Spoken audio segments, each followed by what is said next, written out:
C'est la force de l'habitude, en un mot une culture, héritée de gestes mille fois répétés dans le Faapou. Comme toujours, comme jadis, les pieds nus. La terre est hautement humide en cette période de pluie. Ici, il y a des terreaux à perte de vue, de longues heures de travail et jamais de bottes aux pieds donc. C'est une question de pratique. Bon, il est vrai que le ministère de la Santé encourage les agriculteurs à se protéger contre la maladie de la leptospirose. Et ils nous encourage à mettre des gants et des bottes. Mais pour moi, c'est plus facile, c'est plus pratique aussi. Parce que le fait de mettre des bottes et puis de t'enfoncer dans la boue, ça t'empêche à bien travailler et à être plus productif, on dit. Cette connaissance des lieux, cet état d'habitude forge la logique de confiance avec la mémoire transmise des anciens et une relation intime aux éléments, à la rivière. À cet endroit, Alain vient pêcher depuis des décennies. Il connaît le moindre centimètre de l'embouchure où l'eau de la montagne se mêle à l'océan. La maladie ne l'inquiète pas. Depuis petit, je fais que cette pêche, le hina. Jamais eu cette maladie-là, le stropirose. J'ai pas eu cette maladie. Depuis de mes grands-parents, on est dans cette rivière, on se baigne, on fait la pêche. On n'a jamais eu cette maladie-là. Peut-être dans les petits ruisseaux, peut-être, mais là, il n'y a pas. L'eau, une question d'identité, d'aménité récréative avec laquelle grandissent les enfants de Polynésie. Une source de joie, comme pour ces rassemblements de famille, où le bonheur d'être ensemble et de se retrouver s'affranchit du message qui lui va glissant. Souvent, on vient quand c'est les périodes de vacances, on passe ici un moment tranquille avec les enfants, les adultes. On n'y pense pas, on vient, on se baigne et les soucis, on laisse après. Faire passer des messages demande de la pédagogie. L'art de la répétition peut devenir contagion. En ce qui concerne la leptospirose, les consignes de prudence semblent être plutôt à marée basse chez les destinataires. Docteur Detrain, bonsoir. Bonsoir. Alors vous avez vu ce reportage, c'est un peu dingue parce que finalement tout le monde connaît la leptospirose.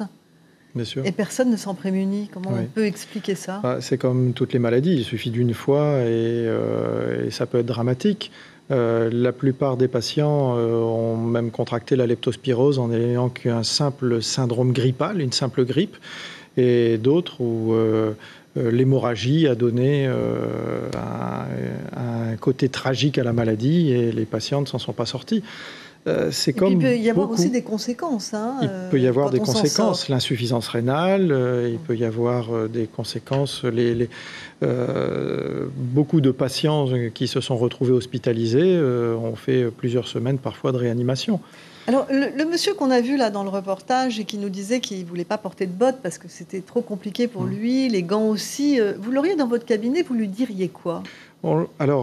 Déjà, je lui montrerai que sur la peau, on peut avoir des petites lésions. On sait que la leptospirose passe, alors officiellement, c'est dans la définition, passe par la peau lésée ou les muqueuses lésées. Mais on a eu dans la littérature quelques cas où on n'a pas retrouvé forcément de lésions franches.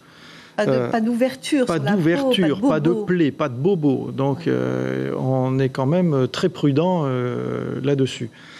Maintenant, s'il est amené, on comprend tout à fait qu'il ait la stabilité et qu'il ne veuille pas porter forcément, puisque depuis des générations, il ne s'est rien passé, mais comme je vous dis encore, il suffit d'une fois. Je lui conseillerais déjà de porter quand même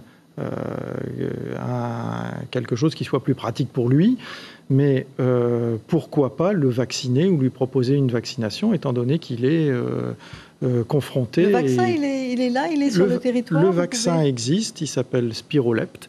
Et c'est un vaccin qui est proposé aux égoutiers, aux éboueurs, aux éleveurs. Donc c'est quelque chose qu'on peut faire et qui peut être salvateur. Et qui peut être étendu, bien sûr. D'accord. Alors, on voit aussi beaucoup d'enfants qui sautent dans les flaques, qui s'amusent avec de l'eau. Qu'est-ce qu'il faut dire aux parents aussi ? Parce que là, les enfants, ils ne sont pas moins touchés que les adultes. Les enfants ont une peau parfois même plus fragile. Et donc, c'est pour nous une question de sensibilisation aussi des parents. Leur dire que la moindre plaie, la moindre ouverture peut créer la transmission de la maladie. On sait que la leptospirose, la bactérie vit 28 jours dans l'eau douce 24 jours dans la boue et 24 heures dans l'eau de mer.